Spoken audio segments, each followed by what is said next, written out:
Bonjour et bienvenue à Voyage dans l'espace. Où que vous soyez dans l'univers, nous espérons que vous allez bien. Aujourd'hui, nous allons traiter d'un volet de l'exploration spatiale qui nous est souvent demandé, la cosmologie, la branche de l'astronomie qui se préoccupe des grandes questions existentielles telles que d'où vient l'univers, comment évolue-t-il et aura-t-il une fin ? Et quelle est notre place au milieu de celui-ci ? Et pour ce faire, je suis en compagnie de Claude Lafleur, Laurent Runigo et Dylan Baillargeon. Bonjour Claude. Bonjour tout le monde, bonjour Laurent, bonjour Florent, bonjour Dylan, bonjour tout le monde. Toujours un plaisir d'être au micro. Juste peut-être commenter qu'on a reçu on reçoit beaucoup de courriers, de réponses de gens qui nous font des commentaires. On apprécie d'ailleurs beaucoup ceux qui se donnent tout simplement la peine de venir nous dire, par exemple, sur notre page Facebook, qui ont beaucoup apprécié le balado, le plus récent. C'est vraiment très apprécié ce genre de commentaires-là que vous donniez la peine. Si vous voulez communiquer avec nous, j'ai créé une adresse facile à retenir. Donc, si jamais vous avez le goût de nous adresser des commentaires, faire des suggestions, peut-être aussi de nous dire un peu qui vous êtes. Moi, j'aime beaucoup savoir qui sont ceux et celles qui nous écoutent. Et dans le cas du sondage, j'ai eu l'occasion de faire connaissance avec un certain nombre d'entre vous. Si jamais vous avez le goût de nous écrire à l'adresse que je vais vous donner, moi, je m'engage à vous répondre. Donc, ça va faciliter les communications. Fait que l'adresse que j'ai créée, c'est tout simplement baladovde@gmail.com. Donc, balado, B-A-L-A-D-O, V-D-E, VDE pour voyage dans l'espace. Donc, baladovde@gmail.com. À ce moment-là, on va vous lire, puis si vous avez des questions à m'adresser, ça me fait plaisir de vous répondre. Merci Claude et bonjour à toi Laurent. Eh bien, bonjour à tous. Moi, je commence comme d'habitude par les remerciements, notamment à Marie-Ève Houd-Martel, Robert Dauphinet, Dorian Barbier pour leurs gentils messages. Et un grand merci à nos nouveaux patrons qui sont Pascal Fortin, Michael Perret et BG. Cet épisode vous est dédié. Et bonjour à toi Dylan. Bonjour. J'espère que vous allez tous très bien. Je suis ravi de pouvoir participer à l'épisode d'aujourd'hui, surtout en compagnie de mes chers copilotes. C'est pas évident de toujours trouver une date où est-ce qu'on peut tous participer en même temps, mais on y est arrivé. Je vais profiter de mon petit segment pour vous rappeler que nous republions toujours les balados sur YouTube et que j'ai bien lu toutes les idées et commentaires que vous nous avez fait part en répondant à notre petit sondage qui a été publié il y a déjà quelques semaines. Je vais trouver une manière de rendre le tout plus intéressant à regarder pour vous, pour qu'il y ait un intérêt d'aller voir les rediffusions. Et j'aimerais également vous poser une question. Qui parmi vous voudrait voir l'apparition d'un groupe Facebook ou serveur Discord, selon les préférences, où est-ce que nos auditeurs pourraient échanger ensemble, parler d'astronomie, d'actualité, des épisodes, etc. Laissez-moi savoir ce que vous en pensez en répondant en commentaire sur Facebook, ou bien dans notre nouvelle adresse email que Claude y vient d'énoncer. Ça me ferait plaisir d'ouvrir un groupe communautaire où est-ce qu'on pourrait tous partager notre passion commune pour l'astronomie. Et sur ce, je te laisse enfin la parole, mon cher Florent. Juste ajouter que si vous voulez écrire à Florent, à Dylan plutôt, baladovde@gmail.com. Ouais, c'est ça, exactement. Je mettrai de toute façon l'adresse sur Facebook, enfin sur les réseaux, je partagerai ça. Très bien, messieurs. La cosmologie, si on pouvait la définir en quelques mots seulement, c'est la vision que nous nous faisons de l'univers et de la place que nous y occupons. Et d'après le sondage que nous avons récemment mené en septembre, c'est un sujet dont nos auditeurs et auditrices veulent entendre parler plus souvent. Alors pourquoi cet intérêt d'après toi, Claude ?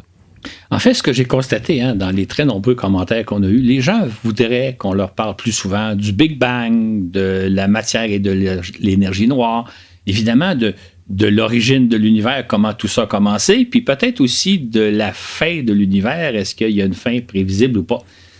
C'est évidemment des questions vraiment fascinantes et même dans certains cas des questions troublantes, et c'est ce qu'on va aborder aujourd'hui.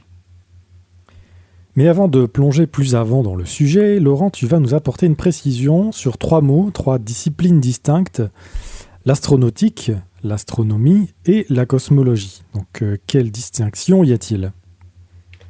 Eh bien, l'astronautique, c'est l'exploration de l'espace. Le fait que nous nous y aventurions à bord de vaisseaux habités ou par l'entremise de sondes interplanétaires. C'est la fascinante aventure que nous avons amorcée au XXe siècle. L'astronomie, c'est l'étude de tout le cosmos, mais à distance, généralement à partir de la Terre et à l'aide de télescopes. C'est une science millénaire, l'une des plus anciennes, avec l'agriculture. Quant à la cosmologie, elle s'intéresse, comme nous allons le voir, aux grandes questions qui touchent à l'espace. Et pourquoi, Claude, est-il nécessaire d'apporter ces distinctions ? C'est parce qu'aujourd'hui, on va parler de cosmologie, mais je ne m'y connais pas aussi bien dans l'un ou l'autre des sujets. Comme vous savez, je me passionne pour l'astronautique depuis plus de 50 ans. C'est un sujet que je connais assez bien, mais je vous dirais même, et là, je ne veux pas faire preuve d'humilité, mais qu'il y a beaucoup plus de choses que je ne connais pas en astronautique que de choses que je connais. Donc ça, c'est un sujet que je connais assez bien. L'astronomie, moins. Je connais moins l'astronomie, je ne suis vraiment pas un astronome. Mais j'ai quand même des bonnes bases, donc je peux en parler. La cosmologie, je connais encore moins cela. J'ai des bases, j'ai des connaissances, mais pas autant qu'en astronautique. Donc, il faut tenir compte du fait que astronautique, astronomie et cosmologie, c'est 3 disciplines différentes et je ne suis pas aussi ferré dans l'une que dans l'autre. C'est pour ça d'ailleurs que quand on parle d'astronomie et de cosmologie, je préfère me référer à des spécialistes de chacune des questions. C'est pour ça d'ailleurs probablement que dans les prochains mois, si tout va bien, on fera des entrevues avec des spécialistes de différents aspects de l'astronomie et de la cosmologie. Donc, comprendre que c'est pas la même chose de parler de l'origine de l'univers que de la navette spatiale. Il y a un sujet que je connais un peu mieux que l'autre. La cosmologie, nous dit Wikipédia, c'est une branche de la physique qui regroupe les études scientifiques portant sur les propriétés de l'univers dans son ensemble, sa structure, sa formation, son évolution, etc. C'est en fait l'étude de l'origine et de l'évolution de l'univers. Ce terme est apparu au 15e siècle et a été forgé à partir des mots provenant du grec ancien cosmos, ordre de l'univers, et logos, étude ou science. La cosmologie est donc tout simplement l'étude du cosmos. Mais lorsqu'on remonte le temps, on constate que la cosmologie existait bien avant le XVe siècle. Elle remonte en fait aussi loin qu'on puisse remonter dans l'histoire de l'humanité. On voit alors clairement que, depuis que l'homme a pris conscience de lui-même et de son environnement, il s'est questionné sur la nature de l'univers. Il existe de ce fait plusieurs cosmologies. Lesquelles, Claude ?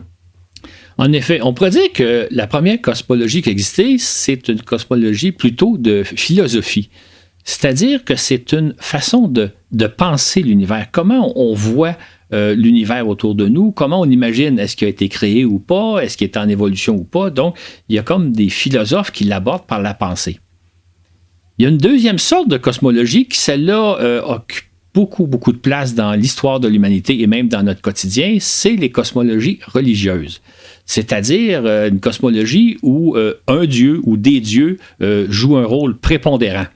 Ces cosmologies-là sont basées généralement sur des écrits anciens, on peut penser à la Bible, et des écrits souvent incontestables. Et évidemment, il y a la troisième cosmologie, la cosmologie moderne, la cosmologie scientifique, celle qui se base sur des faits, sur des observations. Et cette cosmologie-là, c'est donc d'essayer de voir qu'est-ce qu'on observe et comment on l'interprète, comment on échafaude des théories pour expliquer ce que l'on observe. Cette cosmologie-là est toujours en évolution, c'est-à-dire que c'est pas coulé dans le ciment. Selon nos connaissances, notre vision des choses évolue, change avec le temps. Donc, 3 types de cosmologie, et évidemment, celle auquel on va s'intéresser surtout, c'est la cosmologie scientifique, la cosmologie moderne, celle qui fait plus l'objet de notre balado. Il y aurait même une 4e cosmologie que tu qualifies de cosmologie du rêve ou de science-fiction. Tu peux nous en parler un peu plus ? Bien, absolument. C'est-à-dire qu'il y a dans la cosmologie moderne des idées absolument fascinantes. Par exemple, on peut se poser des questions. Est-ce qu'il existerait des univers parallèles au nôtre? Donc, d'autres univers qui existent en même temps que le nôtre. Est-ce qu'il y a eu des univers avant le nôtre? On sait que notre univers a commencé par le Big Bang. Est-ce qu'il y a eu des univers auparavant? Des idées fascinantes. Est-ce que notre univers pourrait avoir plus que 4 dimensions? On sait qu'actuellement, en pratique, on vit dans un univers en 4 dimensions, c'est-à-dire la hauteur, la profondeur et la largeur. Et la 4e dimension, c'est le temps. Mais se pourrait-il qu'il y ait une 5e, une 6e dimension? Ça serait intéressant. Un autre aspect intéressant de cette cosmologie-là, que j'appelle la cosmologie de science-fiction, c'est par exemple la possibilité de voyager dans le temps. Est-ce que ça serait possible? Est-ce qu'on peut envisager une telle chose? Ou l'autre possibilité, c'est de voyager d'un bout à l'autre de l'univers, comme on voit des fois dans certains films de science-fiction, là, par l'entremise de trous noirs, de trous de verre, de trous blancs. Ce sont des idées fascinantes, ce sont des idées qui font rêver, mais on est dans la science-fiction. Mais bien entendu, dans le cadre de notre balado, nous nous en tenons à la cosmologie scientifique, mettant de côté celle de nature philosophique et religieuse. Ce faisant, tu ne crains pas néanmoins de décevoir certains de nos auditeurs et auditrices, Claude? Ben, effectivement, parce que je pense que dans les commentaires qu'on a eus, il y a beaucoup de gens qui aiment ça qu'on leur parle, par exemple, des univers parallèles ou de la possibilité de se promener un peu partout dans l'univers ou de qu'est-ce qu'il y avait avant notre univers. Ce sont des idées intéressantes, mais là, on sort un peu hors du corps de la science, c'est-à-dire qu'on est plus dans la science-fiction parce que un aspect important qu'il faut savoir, c'est que ce sont des idées qu'on ne peut pas vérifier, qui sont invérifiables. Donc, c'est difficile d'en parler. Mais pourquoi ne pas les aborder quand même? Ben, pour deux raisons. La première, c'est comme je viens un peu de le souligner, c'est que ce sont des idées invérifiables. C'est-à-dire qu'on pourrait discuter longtemps de l'existence ou non d'univers parallèles, mais selon nos connaissances actuelles et nos techniques actuelles, c'est un concept absolument invérifiable. Donc, on peut spéculer, on peut en jaser, ça va, mais finalement, ça ne donne pas grand-chose. L'autre chose, c'est que là, on sort du corps de la science, c'est-à-dire que là, on peut spéculer, on peut dire un peu n'importe quoi, mais à mon avis, c'est pas intéressant de simplement, je vais employer le terme, de simplement philosopher sur ce genre de sujet-là. Peut-être existe-t-il des univers parallèles, peut-être existe-t-il une 5e ou une 6e ou une 7e dimension de notre univers. On ne le sait pas, on ne peut pas le savoir, et pour moi, c'est pas nécessairement, même si c'est des questions fascinantes qui suscitent l'imaginaire, c'est pas intéressant d'en parler parce qu'on n'a pas de données. Oh, toi, tu n'es pas vraiment un amateur de science-fiction, hein? En fait, oui et non, mais dans mes loisirs. C'est-à-dire que c'est vrai que c'est intéressant, la science-fiction, ça fait rêver, ça amène des possibilités, mais en même temps, quand on parle de science, on parle d'autres choses. C'est-à-dire qu'on essaie d'aborder la réalité, d'approcher la réalité le plus plausiblement possible. Donc, si on va dans la fiction, ben là, on peut dire n'importe quoi, on peut imaginer n'importe quoi. C'est plaisant d'imaginer qu'un jour, on aura peut-être des vaisseaux spatiaux capables de se promener d'un bout à l'autre de la galaxie à la Star Trek, pourquoi pas. Mais je rajouterais que deux choses. La science-fiction, pour moi, c'est fascinant. C'est juste qu'il faut faire la différence entre ce qu'on voit au cinéma et la réalité. Je dis toujours en caricature, les films d'Indiana Jones, que j'ai adoré à l'époque, pour moi, c'est pas un documentaire sur le métier de géologue ou d'archéologue plutôt. C'est pas un documentaire, on est dans la science-fiction. Et ça, à ce moment-là, il faut faire la distinction. J'ouvrais une parenthèse. La science-fiction, c'est intéressant, ou la fiction, c'est intéressant, mais ça nous donne des fois des fausses images. Si on pense à l'image que vous avez, qu'on a tous, de la conquête du Far West américain, là, les Indiens et les Cowboys, c'est absolument pas comme ça que ça s'est passé. Les films que nous montrent les Américains, les films d'Hollywood, n'ont rien à voir avec la réalité. Fait que ça peut faire des bons films d'aventure, mais ce n'est pas la réalité. Et moi, je voudrais faire la distinction puis dire, ben aujourd'hui, on essaie d'être le plus possible dans la réalité. On est en science et la science-fiction, c'est un domaine de loisir extraordinaire. J'aime les films de science-fiction, mais j'en fais la différence. Et là, je voudrais pas mélanger les genres puis dire, ben on fait un balado de science et on va parler de concepts de science-fiction qu'on ne peut pas vérifier dans la réalité. Nous devrions donc oublier l'idée du voyage dans le temps, tu dis Claude. Pourtant, l'un des aspects fascinants de la cosmologie, c'est justement de nous permettre de remonter le temps. Simplement en demeurant ici sur Terre, en levant les yeux au ciel, c'est assez étonnant en soi. Absolument. Essayez de penser, là, quand vous regardez le firmament par un beau soir, d'été préférablement, et que vous voyez des étoiles. Les étoiles que vous voyez sont à des années-lumière de nous. Certaines sont à 5, 6 années-lumière de nous, d'autres sont à 10, 15, 20, 30 années-lumière. C'est des distances considérables. Mais ce qu'il faut comprendre, c'est que quand vous regardez une étoile qui est à, disons, 5 années-lumière de nous, vous la voyez telle qu'elle était il y a 5 ans. Quand vous regardez une étoile qui est à 10, 20 ou 30 années-lumière de nous, vous la voyez telle qu'elle était 10, 20 ou 30 ans. Juste à regarder le firmament comme ça à l'œil nu, on fait déjà un certain voyage dans le temps puisqu'on voit des objets tels qu'ils étaient il y a plusieurs années. Juste ça, je trouve que c'est fascinant. Je préfère ajouter aussi ça, là, c'est idéal à ajouter pour une première date. Quand on regarde les étoiles, là, c'est très... ça marche. Et par exemple, Sirius, l'étoile la plus brillante du firmament, qui se trouve à 9 années-lumière de nous, on la voit telle qu'elle était il y a 9 ans, donc en 2014. Et en outre, on voit simultanément briller Canopus, la deuxième étoile la plus brillante, qui se trouve, elle, à 313 années-lumière. On la voit donc comme elle était en 1710. Tandis qu'Arcturus, qui se trouve à 37 années-lumière de nous apparaît telle qu'elle était en 86. Ce qui est fascinant, hein, quand on regarde le firmament, c'est que ce qu'on voit n'existe pas en réalité. C'est-à-dire qu'on voit des objets qui datent de plusieurs années, peut-être même de plusieurs dizaines ou même centaines d'années. Peut-être que certains de ces objets-là ont changé entre-temps.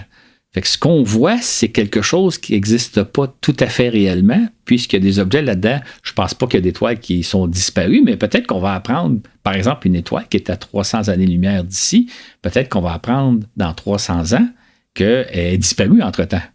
Fait que donc, ce qu'on voit, ça n'existe pas réellement, étant donné que les étoiles ne sont pas à la même distance de nous, les unes par rapport aux autres. Donc, certaines sont relativement proches, disons, à 5-6 années-lumière, d'autres sont à des dizaines et des centaines d'années-lumière.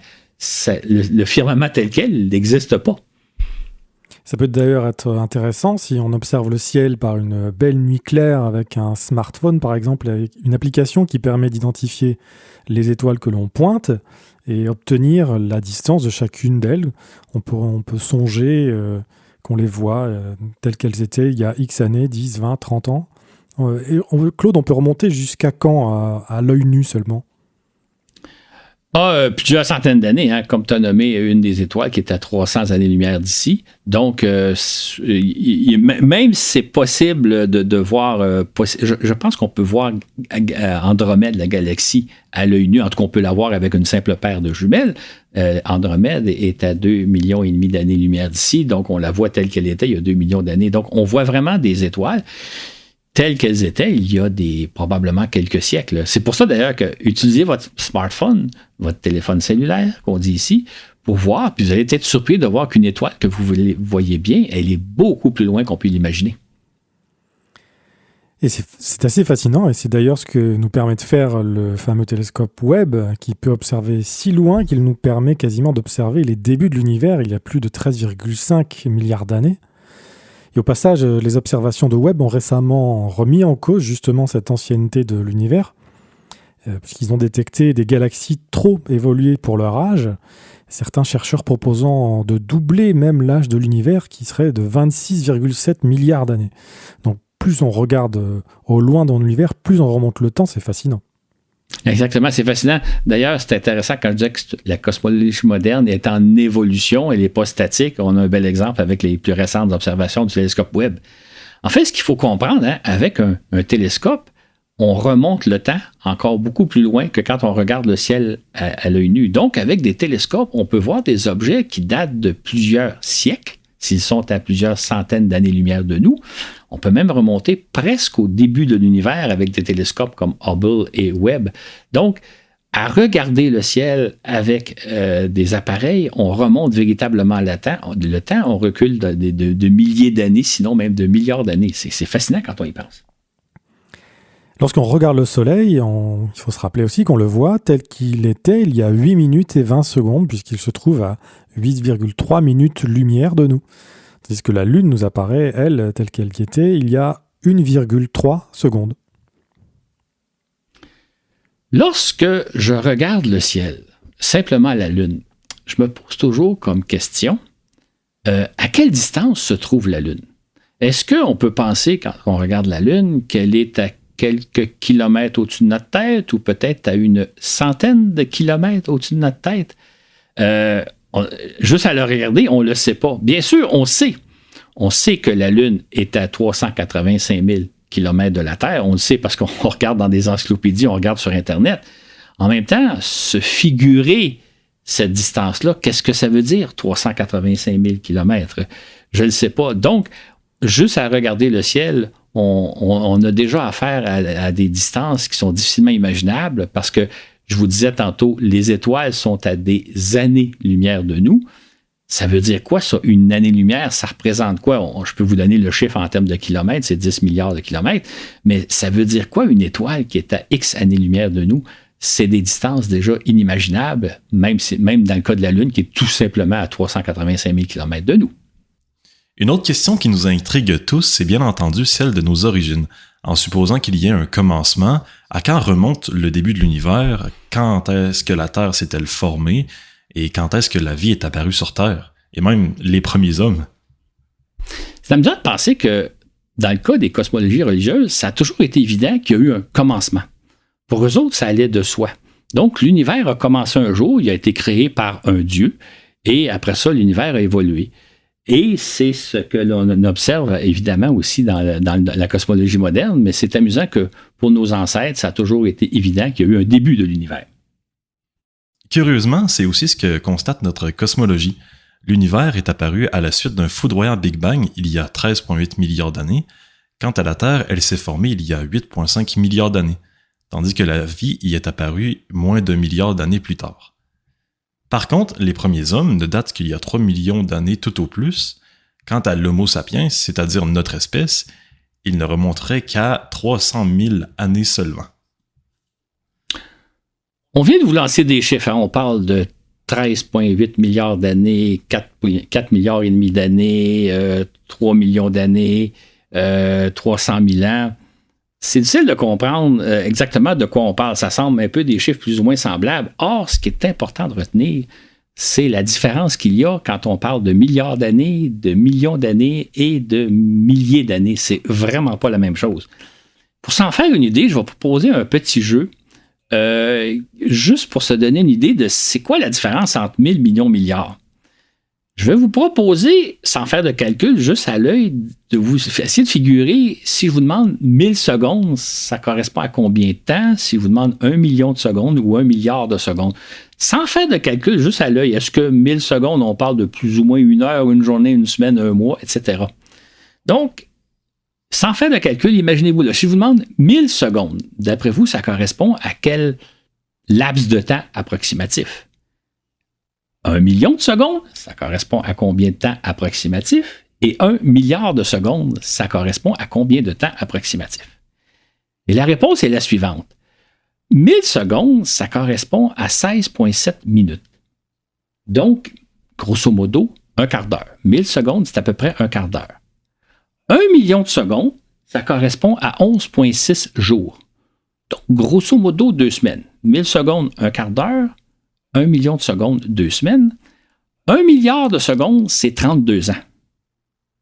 Un quart d'heure, 2 semaines, 32 heures. Ça veut dire que c'est vraiment pas la même chose. D'ailleurs, on pourrait dire qu'un être humain vit à peu près 2 milliards et demi de secondes.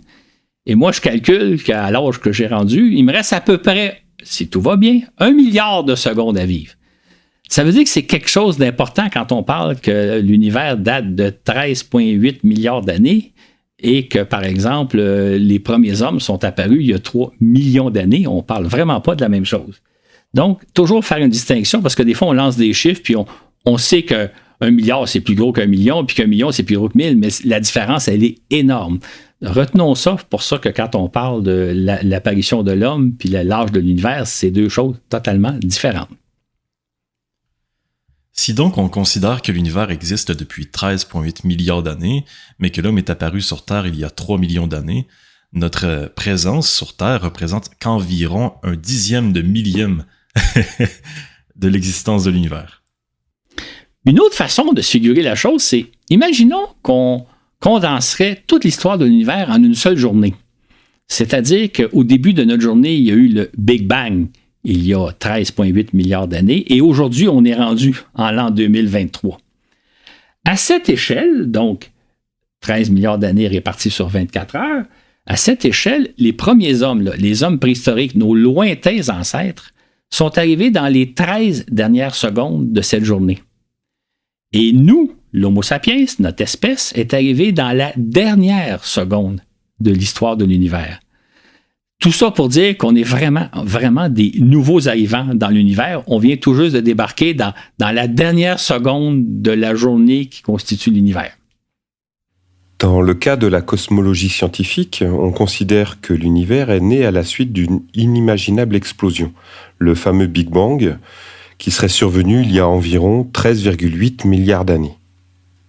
C'est une idée très récente. Cette idée qu'il y a eu un commencement avec un Big Bang découle des travaux d'Albert Einstein réalisés il y a un peu plus d'un siècle. Et c'est une idée qui a été débattue tout au long de la première moitié du 20e siècle. En fait, l'idée qu'il y a eu un Big Bang a été acceptée il y a à peine plus d'une cinquantaine d'années, là.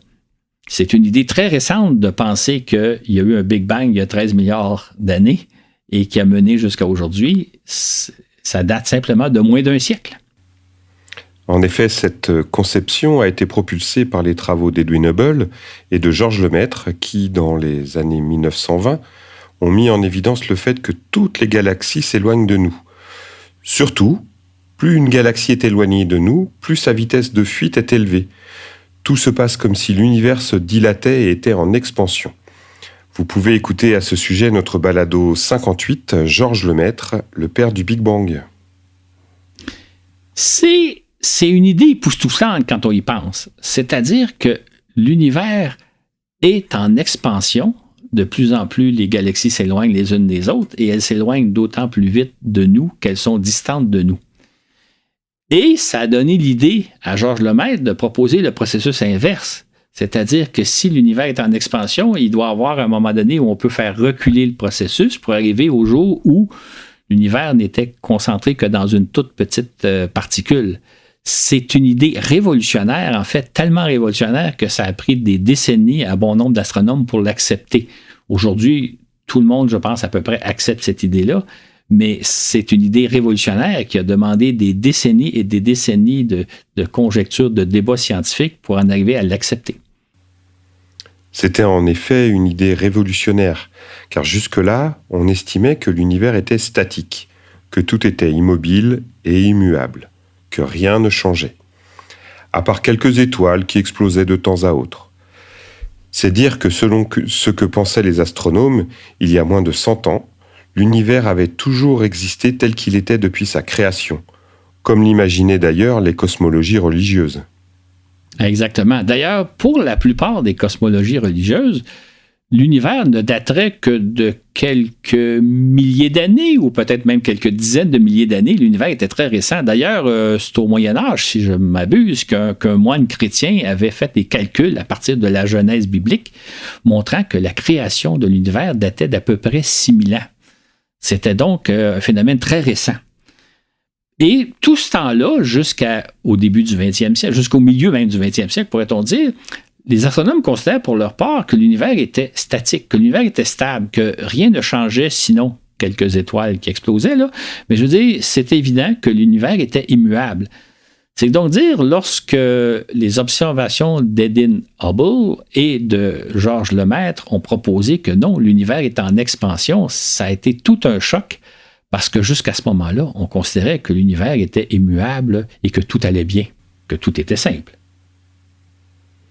Mais alors, une autre question s'est imposée. L'univers sera-t-il en expansion indéfiniment ou finira-t-il par ralentir, se stabiliser, sinon même se contracter pour finir par se recroqueviller sur lui-même? Se pourrait-il même qu'il se concentre à nouveau en une infime parcelle dans une sorte de terrifiant Big Crunch final? C'est en effet une idée terrifiante de penser qu'un jour, l'univers pourrait se recroqueviller sur lui-même et tout disparaître d'un seul coup.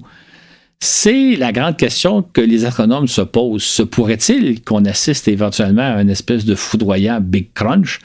On n'a pas la réponse, sauf qu'on cherche la réponse à cette question-là. Mais si l'univers devait s'étendre à jamais, ne finirait-il pas par être si répandu, si dissolu, que plus rien n'existerait? Parce que ça, c'est l'autre possibilité, c'est que soit que l'univers va s'étendre à tout jamais, ou soit qu'un jour, il va se recroqueviller. L'idée que l'univers va se répandre à tout jamais est un peu aussi terrifiante, c'est-à-dire que possiblement qu'un jour, un jour très lointain, on pourrait ne plus voir rien, plus percevoir aucune galaxie. Par contre, ce qui est important de considérer, c'est que les galaxies en tant que telles resteraient intactes. Notre Voie lactée, dans un scénario comme ça, demeurait telle qu'elle, donc il n'y a rien de changé pour nous, sauf que théoriquement, un jour, on ne verrait plus les autres galaxies parce qu'elles sont trop loin. Maintenant, si un tel scénario devait se produire, c'est dans un nombre incalculable de milliards d'années. C'est donc vraiment pas quelque chose qu'on doit s'inquiéter et qu'on doit imaginer ce que ça serait un univers où on ne verrait plus aucune autre galaxie. C'est dans un si ce scénario-là se concrétisait, ce serait dans un avenir inimaginable. L'un des grands sujets d'étude qui préoccupe les astronomes ces temps-ci est d'établir la valeur exacte de la vitesse d'expansion de l'univers. Une tâche qui apparaît aussi délicate que difficile, non? Exactement. C'est effectivement depuis à peu près 100 ans, depuis les années 1920 où Edwin Hubble a mis en évidence la fuite des galaxies et que le maître parlait de l'expansion de l'univers, les astronomes cherchent à calculer le rythme d'expansion de cet univers-là. Et là, on peut se demander, évidemment, à quel rythme se dilate l'univers? Et si on fait le processus à rebours, on pourrait arriver à déterminer l'âge de l'univers. Donc, le calcul du rythme d'expansion de l'univers est très important parce que c'est celui qui va nous permettre de déterminer l'âge de l'univers. Les astronomes ont ainsi calculé que le taux d'expansion de l'univers est de 67 km par seconde par mégaparsec. Alors Claude, ça signifie quoi au juste ce chiffre? Ça fait un peu barbare, hein? 67 km par seconde par mégaparsec. Il faut savoir qu'un parsec, c'est une unité de distance. Un parsec, ça équivaut à 3,26 années-lumière, donc c'est une grande distance. Et donc, un mégaparsec, c'est 1 million c'est 1 million de parsecs, donc 3 fois 3,26 millions d'années-lumière. Oublions un peu l'unité, c'est un peu complexe à comprendre. Retournons juste le chiffre 67. Gardons à l'esprit que l'univers se dilate au rythme de 67 unités. Et là, évidemment, on cherche à calculer la valeur précise parce que de cette valeur-là va dépendre l'âge de l'univers. Or, l'un des problèmes auxquels se confrontent les chercheurs, c'est qu'il existe différentes voies pour établir le taux de dilatation de l'univers. Et que ces différentes voies ne sont pas d'accord entre elles. Il y a encore quelques années, les différentes méthodes de calcul étant moins précises qu'aujourd'hui, leur marge d'erreur faisait que le résultat obtenu pouvait satisfaire tout le monde, mais au fur et à mesure que la recherche évolue et que les résultats se perfectionnent, on obtient des résultats qui sont de plus en plus différents l'un de l'autre. C'est ce qu'on peut appeler aujourd'hui une crise de la cosmologie. Et ces valeurs sont comprises désormais entre 67,3 et 67,8. C'est donc un des grands défis de la cosmologie d'aujourd'hui. Exactement. C'est pour ça que la valeur variant, si vous lisez différents textes, vous pourriez retrouver différents âges de l'univers. Surtout si c'est des textes, des fois, qui datent d'il y a 20 ans, ou des fois des textes d'il y a 50 ans, ou des textes d'il y a 5-6 ans. Le chiffre varie plus ou moins. Donc, on est en train d'établir cette valeur-là, mais ça explique pourquoi, si vous consultez différentes sources, vous allez avoir différentes valeurs. Ce qu'il faut peut-être retenir, c'est qu'il y a un certain consensus, remis en question, mais il y a un certain consensus pour dire que l'âge de l'univers serait, selon nos plus récents calculs, 13,8 milliards d'années, l'âge de l'univers, 13,8 milliards d'années. Maintenant, comme on l'a mentionné, il y a un peu une crise actuellement pour voir peut-être que l'univers est plus âgé, mais pour l'instant, retenons que l'univers aurait théoriquement à peu près 13,8 milliards d'années, mais ça pourrait changer. Et quand je vous dis que la cosmologie moderne, la cosmologie scientifique, c'est quelque chose dans l'évolution, vous avez un bel exemple de cela. Donc pour l'instant, avant qu'un consensus plus puissant ne vienne éventuellement rendre cette valeur caduque, la communauté scientifique s'entend sur la valeur de l'âge de l'univers à 13,8 milliards d'années. Mais ça, en prenant pour acquis que la vitesse d'expansion de l'univers a toujours été la même, que l'univers s'est toujours dilaté au même rythme, en 1998, 2 équipes d'astronomes ont fait une découverte déconcertante à ce sujet, n'est-ce pas, Claude? Absolument. En fait, ce qu'ils ont découvert, c'est que la vitesse de fuite des galaxies par rapport à nous tend à s'accroître. Elle n'est pas fixe, elle n'est pas stable. Il y a comme quelque chose, une espèce de force, pourrait-on dire, qui semble pousser sur les galaxies pour qu'elles s'éloignent de plus en plus rapidement de nous. Ça a vraiment été une découverte qui a bouleversé l'astronomie et qui remonte donc à il y a presque une trentaine d'années, un bon 25 ans. Ce phénomène a été mis en évidence par 2 équipes internationales, ce qui leur a valu le prix Nobel de la physique en 2011, et aux deux chefs d'équipe, Saul Perlmutter et Adam Riess. Si j'ai bien prononcé. C'est à peu près ça, je pense qu'on comprend. Ce qui fait que ces deux équipes de recherche-là ont mis en évidence le fait que le taux d'expansion de l'univers va en augmentant. Qu'est-ce qui pourrait expliquer ça? Quelle pourrait être la force qui pousse les galaxies à aller de plus en plus rapidement en s'éloignant de nous? On a imaginé un concept qu'on appelle l'énergie noire, donc une espèce de force invisible qu'on ne peut pas observer, mais dont on observe les effets, qui ferait augmenter le taux de dilatation de l'univers. Encore une fois, on peut vous référer au balado que j'ai fait avec Jean-René Roy, Matière et énergie noire, c'est le balado 44, où là, on explique un peu plus en détail. Mais c'est de là que vient l'idée que l'univers contiendrait une force invisible, dont on observe les effets, et qui s'appelle l'énergie noire. Et cette énergie noire peut être très intéressante, mais il faut souligner qu'il ne faut pas les confondre entre matière noire et énergie noire. Ce sont deux choses fort différentes. Ce sont même des choses, on pourrait dire, opposées l'une à l'autre. La matière noire vient de ce que, quand on observe les forces de gravitation qui sont au sein des galaxies, on observe qu'il y aurait beaucoup plus de matière au sein d'une galaxie que celle qu'on observe dans le visible ou dans les autres radiations. Il y aurait donc beaucoup plus de matière dans une galaxie que ce qu'on observe, d'où l'idée d'appeler ça de la matière noire, une matière qu'on ne peut pas voir, qu'on ne peut pas distinguer. L'énergie noire, comme je viens de vous le dire, c'est plutôt une force qui pousse les galaxies les unes des autres à s'éloigner de plus en plus rapidement. La matière noire, c'est quelque chose qui est à l'intérieur des galaxies. L'énergie noire, c'est quelque chose qui est à l'extérieur des galaxies. Et dans le cas de la matière noire, c'est une force gravitationnelle. Dans le cas de l'énergie noire, c'est une force répulsive. L'une est le contraire de l'autre et elles n'agissent pas au même niveau. Un petit mot sur le mot noir, ça ne veut pas dire que c'est la couleur du phénomène qu'on observe. C'est pas de la matière noire. C'est plutôt, le noir symbolise, je voudrais dire, notre ignorance. Nous sommes dans le noir par rapport à ces deux phénomènes-là, que l'on observe, mais que l'on ne s'explique pas. Donc, le noir veut tout simplement dire que nous ne savons pas de quel type de matière il s'agit ou de quel type d'énergie il s'agit, mais il ne faut pas le voir comme quelque chose de sombre, de ténébreux, de noir. Le noir, c'est notre ignorance. Mais là, on n'ira pas plus loin car on plonge au cœur de concepts astronomiques qui deviennent vite assez complexes. Mais qui sait, peut-être qu'un jour, on va y revenir avec un ou plusieurs spécialistes sur ces questions. Une autre question intrigante, c'est la possibilité qu'un jour, on puisse voyager dans l'espace à travers notre système solaire, puis à travers notre galaxie, et pourquoi pas vers d'autres galaxies. On parle alors de voyages interplanétaires, donc à l'intérieur du système solaire, de voyages intersidéraux vers d'autres étoiles au sein de notre galaxie, ou encore de voyages intergalactiques. Qu'est-ce que tu en penses, Claude ?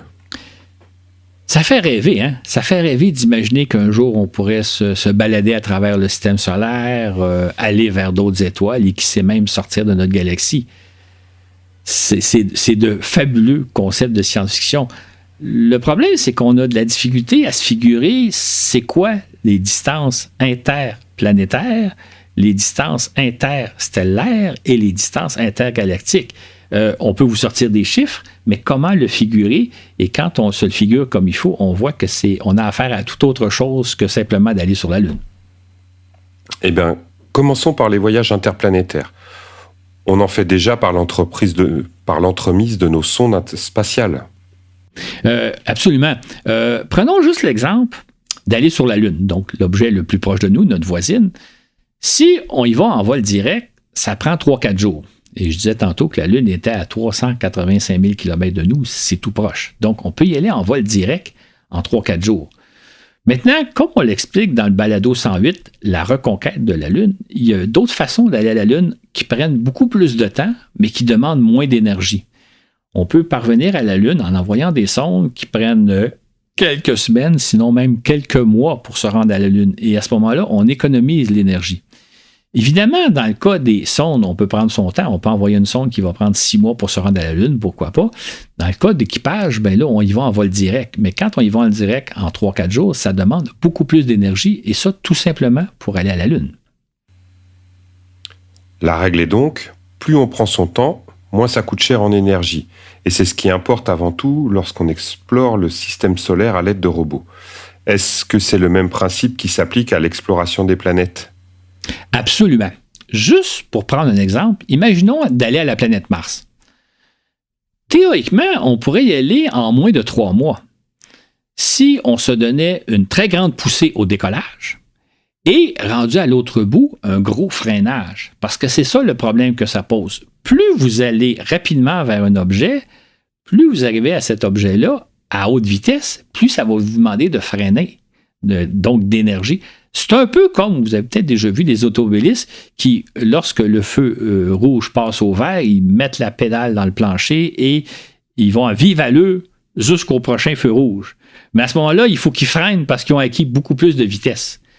Tout ça, ça veut dire que ça demande beaucoup d'énergie. Et là, je parle juste pour la planète Mars, mais c'est le cas aussi pour les autres planètes. Tout est une question d'énergie, et si vous voulez aller rapidement quelque part, rapidement, ça devient prohibitif en termes de coût d'énergie, de coût de carburant. Et c'est encore plus vrai en ce qui concerne les planètes lointaines, à atteindre Jupiter et au-delà. Et c'est pour ça que quand on regarde l'exploration du système solaire, dans un premier temps, on envoie des sondes qui survolent rapidement une planète. Ça a été, par exemple, l'exemple des sondes voyageurs qui ont survolé tour à tour Jupiter, Saturne, Uranus, Neptune. Et dans un deuxième temps, quand on a de meilleures ressources, de meilleures fusées, plus de budget de carburant, on va placer des sondes en orbite autour de ces planètes-là. Ça a été le cas dans le cas de Jupiter et de Saturne. Maintenant, c'est intéressant de remarquer que si on pense aux 3 dernières planètes du système solaire, Uranus, Neptune et Pluton, on a tout simplement effectué jusqu'à maintenant un seul survol brief de ces planètes-là. Voyageur 2 a rapidement survolé Uranus et Neptune et la sonde New Horizons a survolé Pluton. Mais on n'a pas encore les capacités de se placer en orbite autour de ces planètes-là. Ça demanderait encore trop d'énergie. Et là, je parle de tout simplement d'envoyer une petite sonde qui se placerait en orbite autour de ces planètes-là. C'est presque au-delà de nos moyens. C'est-à-dire qu'on ne voit pas encore le jour, on va le faire là, mais on ne voit pas encore le jour où on va placer des sondes orbitales autour d'Uranus, de Neptune et de Pluton pour les ausculter à fond, comme on a fait dans le cas de Jupiter et Saturne. Fait que simplement, quand on parle de voyage à l'intérieur de notre système solaire, on voit que même envoyer des sondes, c'est déjà difficile pour nous compte tenu de nos moyens technologiques. Et là, notons-le bien, on ne parle pas d'expédition habitée vers les confins du système solaire. On est encore très loin de la série The Expanse. Absolument. Hein? On est incapable d'imaginer même qu'on va concevoir des vaisseaux habités, même si c'était de petits vaisseaux, qui vont être capables d'aller beaucoup plus loin que la Lune. Hein? On rêve depuis des décennies d'aller sur Mars, mais c'est pas encore fait loin de là. Et on ne parle pas d'aller vers Jupiter et compagnie. Pourtant, hein, quand on regarde les films d'Hollywood des années 50-60, on allait allègrement un peu partout à travers le système solaire. Force est de constater que dans les années 2020, on est loin d'être rendu là. Peut-on imaginer qu'un jour pas si lointain, Claude, on lancera des sondes vers des étoiles voisines, qu'on réalisera donc des missions interstellaires? Théoriquement, oui. Théoriquement, c'est à notre portée. Sauf que ça pose différents problèmes. Imaginons juste qu'on veuille aller à l'étoile la plus proche de nous. L'étoile la plus proche de nous, c'est, comme ton nom l'indique, Proxima du Centaure, qui se trouve à 4,3 années-lumière de nous. Ça veut dire que si on était capable de propulser un engin spatial à la vitesse de la lumière c'est 300 000 km à la seconde, si donc on était capable de propulser une sonde à cette vitesse-là, ça prendrait 4,3 ans pour se rendre à Proxima du Centaure, ce qui est déjà pas si mal. Soyons généreusement optimistes et imaginons qu'on puisse un jour atteindre 1/10 de la vitesse de la lumière, c'est-à-dire 1 milliard de kilomètres à l'heure. Ce serait déjà prodigieux. Mais ça nous permettrait de parvenir à Proxima du Centaure en 43 ans tout de même. C'est-à-dire que les personnes qui concevraient la sonde et la lanceraient auraient de bonnes chances d'être en fin de vie ou d'avoir disparu à l'arrivée de la sonde. Exactement. Et ça, c'est une fois que vous êtes rendu sur place. Rendu sur place, les photos, les données que va recueillir la sonde, ils vont nous prendre 4,3 ans à nous parvenir. Ça veut dire que dans ces conditions-là, il n'est pas question de téléguider la sonde, de lui envoyer des commandes. Si on envoyait une commande à la sonde pour dire « fais ceci », ça prendrait 4,3 ans pour que la sonde reçoive le message. Elle ferait, mettons, exécuterait l'ordre qu'on lui a donné. On aurait les résultats 4-3 ans plus tard. Ça veut dire que c'est impossible de téléguider une sonde. Il faudrait concevoir une sonde qui soit parfaitement autonome. Une sonde qui serait capable d'explorer le système de Proxima du Centaure en décidant par elle-même qu'est-ce qu'il y a à voir, qu'est-ce que je dois faire pour le voir. Une sonde, évidemment, capable de faire face à tous les imprévus, à toutes les difficultés qui pourraient surgir. Une sonde qui est capable de décider ce qu'elle doit faire autour du système. Autrement dit, concevoir une sonde qui est dotée d'une intelligence, mais d'une intelligence digne de nos plus grands explorateurs. Vous voyez un peu le défi que ça pose de concevoir une telle sonde, en plus du temps, hein, parce que si on était capable de l'envoyer à une vitesse qui est prodigieuse, 1 milliard de kilomètres/heure, c'est prodigieux, ça prendrait quand même une 40aine d'années pour s'y rendre, et une fois là-bas, il faudra attendre d'avoir les résultats. Donc, c'est techniquement, théoriquement possible, mais en pratique, on est encore très loin de pouvoir explorer même notre étoile la plus proche. Sans compter le temps qu'il faudrait pour atteindre cette vitesse, puisque ce ne serait pas instantané. En plus. Et donc Proxima du Centaure, aussi appelé Alpha du Centaure C, serait un endroit fascinant à explorer, puisqu'on sait qu'au moins une planète gravite autour de cette étoile. Et il s'agit même d'une planète qui n'a que 1,3 fois la taille de la Terre, et qui gravite en zone habitable de son étoile. Elle pourrait donc, théoriquement, offrir des conditions propices à la vie. Effectivement, théoriquement. En fait, ce qu'il faut quand même savoir, c'est que l'étoile Proxima du Centaure, c'est une étoile très différente de celle de notre Soleil. C'est une étoile qui a à peu près 1,5 fois la taille de Jupiter, mais qui est 8 fois moins massive que le Soleil. C'est donc une toute petite étoile, c'est ce qu'on appelle une naine rouge. Et s'il y a des conditions propices à la vie autour de cette étoile-là, c'est des conditions très différentes de celles que nous connaissons. Donc, s'il y a de la vie autour de cette planète-là, c'est une vie très différente de nous parce que les conditions sont très différentes. On n'a pas affaire à un soleil, on a affaire à une naine rouge. Ajoutons aussi que c'est l'une des 3 étoiles qui constituent le système Alpha du Centaure, c'est-à-dire qu'il y a 2 autres étoiles qui se trouvent au centre du système, alors que Proxima gravite en périphérie de ces 2 étoiles, un peu comme Pluton dans notre système solaire. Et les 2 étoiles centrales disposent, elles aussi, de planètes. C'est un système fascinant. Hein? Si on pense juste à l'étoile Proxima du Centaure, autour de cette étoile-là, il y aurait une planète, on a détecté déjà une planète, qui serait un peu plus grosse que la Terre et qui se trouverait dans ce qu'on appelle la zone habitable de l'étoile. Donc, c'est une planète où il y a potentiellement les conditions de vie. Maintenant, comme je l'ai dit, des conditions très différentes.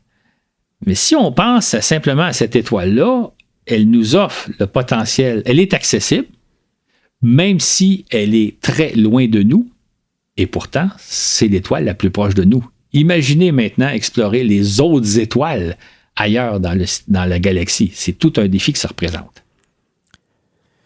Qui plus est, on aurait aussi repéré au moins une ou plusieurs ceintures de poussière autour de cette étoile, ainsi que peut-être une autre planète qui, elle, gravite à 1,6 unités astronomiques, 1,6 fois la distance Terre-Soleil. On est donc chanceux d'avoir un système stellaire si différent du nôtre et si proche de nous. Un autre site extrêmement intéressant à visiter serait celui de l'étoile TRAPPIST-1, située à 40 années-lumière de nous, ce qui est encore là tout près.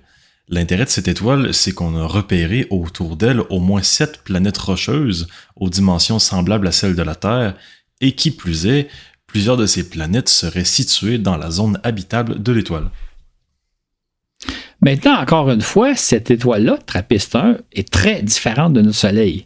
C'est aussi une naine rouge, comme Proxima du Centaure, mais encore plus petite. C'est une étoile plutôt froide. C'est quasiment une planète. Maintenant, c'est une étoile donc très froide qui dégage peu de chaleur, maintenant qui est entourée de 7 planètes sur lesquelles il pourrait possiblement y avoir des conditions de vie. Mais des conditions de vie très, très différentes de la nôtre. Et évidemment, tout le problème que ça pose, c'est que cette planète-là, cette étoile-là, ce système stellaire-là, se trouve à 40 années-lumière de nous. Donc, théoriquement, si on pouvait y parvenir, il faudrait attendre 40 ans pour avoir les résultats. Encore là, concevoir une sonde littéralement brillante pour pouvoir effectuer l'exploration de ces planètes-là. C'est un site très intéressant, mais encore là, c'est une étoile très proche de nous. 40 années-lumière dans le domaine de la galaxie, c'est très, très proche de nous, et pourtant si lointaine. Voilà qui donne un aperçu de l'étendue de l'univers. Hein? On évoque ici que 2 des plus proches étoiles. Il faut savoir que notre galaxie est une pizza qui s'étend sur 100 000 années-lumière. C'est là une distance inconcevable et pour tout dire infranchissable aussi. Si on prend la vitesse déjà évoquée de 1/10 de la vitesse de la lumière, soit 1 milliard de km/h, il faudrait 1 million d'années pour traverser notre galaxie. Et ça, c'est uniquement, on parle de notre galaxie, de voyager dans notre galaxie, à l'intérieur de la galaxie. Si on pense maintenant à des voyages intergalactiques, donc d'aller vers les autres galaxies, là, on tombe dans des distances qui se calculent en termes de millions, sinon de milliards d'années-lumière. Prenons l'exemple de notre galaxie la plus proche, là, la belle spirale d'Andromède qui se trouve à 2,5 millions d'années-lumière. Ça, c'est la galaxie la plus proche. Ça veut dire que cette galaxie-là, elle est extrêmement loin de nous, même si c'est la plus proche. En passant, quand on regarde une photo d'Andromède, qui est à 2,5 millions d'années-lumière de nous, ça veut dire que l'image qu'on voit, ce que l'on voit, c'est la galaxie telle qu'elle était il y a 2,5 millions d'années. On peut se demander sur Terre, qu'est-ce qui se passait il y a 2,5 millions d'années? C'était l'apparition des premiers hommes, là, des hommes préhistoriques. On ne parle pas des Homo sapiens, là, bien avant eux. Donc, ce qu'on voit quand on regarde une image d'Andromède, c'est quelque chose qui date de l'époque où les premiers hommes sont apparus sur Terre.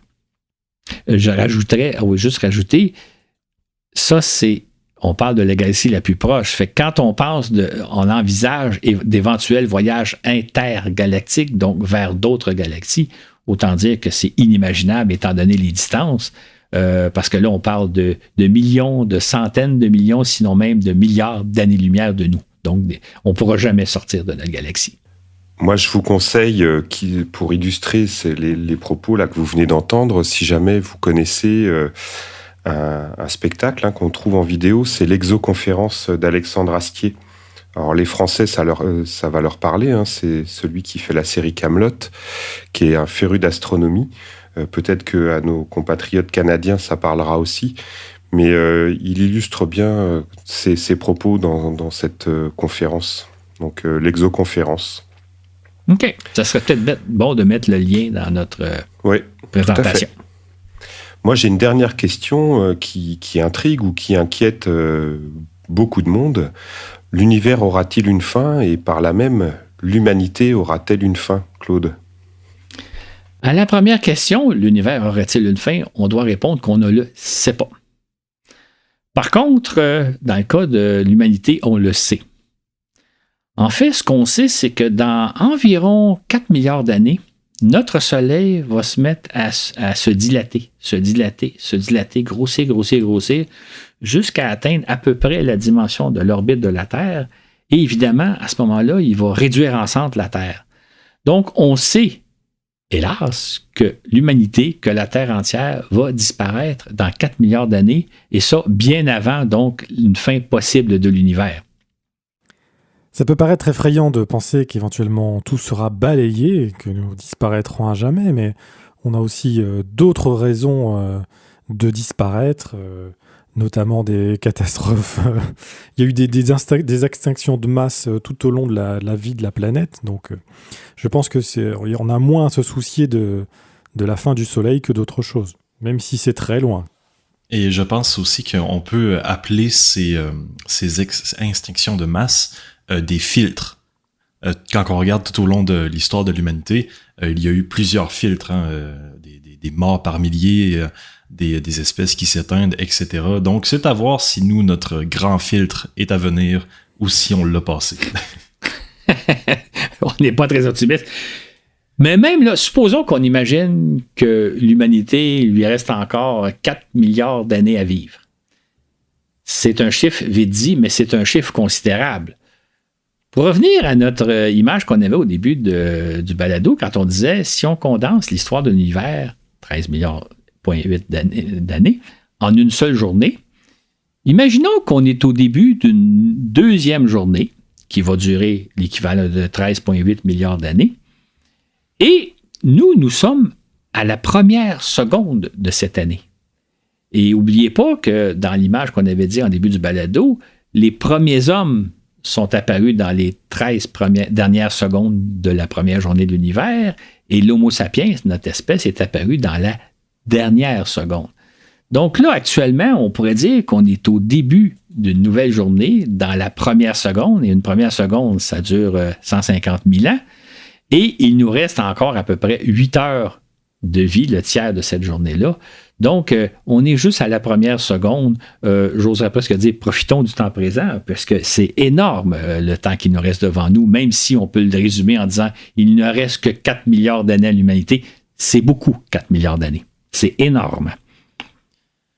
Imaginons donc tout ce qui risque de se passer au cours de cette dernière seconde des 150 000 prochaines années, des 8 heures qui nous restent à vivre avant l'éclatement du soleil. C'est effectivement un laps de temps considérable. En fait, pour dire vrai, c'est un laps de temps qu'on ne peut pas imaginer tellement c'est long. Tellement il reste de temps à l'humanité, et puis comme le fait souligner Florent et Dylan, il peut se passer tellement de choses entre-temps. Fait que j'oserais dire, vivons le moment présent, vivons la première seconde dans laquelle on est, sachant que cette seconde-là dure 150 000 ans. Et si on considère qu'Homo sapiens n'existe que depuis 300 000 ans et qu'on a devant nous, disons, 3 milliards d'années, il nous reste donc 10 000 fois plus de temps qu'on en a déjà vécu jusqu'à présent sur Terre. On pourrait même ajouter que si on imagine que notre civilisation remonte à peu près à 10 000 ans, c'est-à-dire que c'est depuis à peine 10 000 ans qu'on a commencé à former des groupes humains, des villages, qu'on a commencé à faire de l'agriculture, etc., ça veut dire qu'il nous reste actuellement 300 fois plus de temps devant nous que le temps qui s'est écoulé depuis le début des civilisations. Et si on imagine même que notre espace moderne, notre vie moderne date d'à peu près 200 ans, imaginez les progrès qu'on va faire au cours des prochains milliers d'années, prochains millions d'années, prochains milliards d'années. Tout ça pour dire que quand on parle de milliers, de millions et de milliards d'années, c'est vraiment des chiffres considérables qu'on a peine à imaginer. Donc, je pense qu'il n'y a pas à s'inquiéter. Et pour finir de nous donner le tournis, il y a une chose dont on n'a pas parlé, Claude. On a évoqué notre passé, on a évoqué notre vitesse d'expansion et notre futur. Mais si notre univers existe, si notre univers grandit, dans quoi existe-t-il ? Dans quoi grandit-il ? Le concept généralement acquis, c'est que l'univers existe dans rien, ou plutôt qu'il n'y a même pas de rien autour de l'univers, qui nous apparaît comme étant fini, mais en même temps qui n'a pas de limite. Donc c'est tout à fait paradoxal, c'est absolument vertigineux, et ça nécessiterait là aussi un ou plusieurs balados avec des spécialistes pour aborder le sujet. Exactement. Et ça, c'est des concepts qui dépassent notre imagination. C'est comme quand les gens demandent qu'est-ce qu'il y avait avant le Big Bang? Ben, si on dit qu'il n'y avait absolument rien, même le temps n'existe pas, on ne peut pas l'imaginer. Pourtant, c'est amusant quand on pense aux cosmologies religieuses. Pour eux autres, c'était évident qu'un jour, Dieu a créé l'univers tel quel. Personne ne se demandait, oui, mais avant, est-ce que Dieu existait? Pour eux autres, ils ne se posaient pas ce genre de questions-là. Nous, on est rendu à se poser des questions-là. Est-ce que l'univers est infini? L'univers gonfle dans quoi? Moi, je pense, mon hypothèse personnelle, c'est qu'on aborde mal le problème. Je vais donner un exemple d'une surface infinie, tout en étant finie. c'est la surface d'un globe. Si, par exemple, sur Terre, vous partez dans une direction puis vous roulez, vous n'arriverez jamais à une fin. Vous allez pouvoir tourner indéfiniment. C'est comme si la surface était finie tout en étant finie. Donc, d'imaginer dans quoi l'univers se grandit, comme s'il y avait un espace libre au-delà de ça, je pense que c'est pas la bonne façon de voir la chose, comme d'imaginer qu'avant le Big Bang, il n'y avait rien, c'est comme en soi imaginable. Fait que c'est des concepts effectivement troublants, qui font rêver et qui sont amusants à explorer, mais en même temps, je pense que ça dépasse notre entendement, tout comme quand j'explique ça veut dire quoi 4 milliards d'années, c'est un laps de temps inimaginable. Quand on pense que les étoiles sont à des années-lumière de nous, on ne peut même pas se figurer ce que représente 385 000 km la distance Terre-Lune. Donc, c'est l'intérêt de la cosmologie. Ça nous plonge dans des abîmes vraiment fascinants. Merci beaucoup, messieurs, et puis à dans 2 semaines. À dans 2 semaines. Yes. À dans 2 semaines, à bientôt.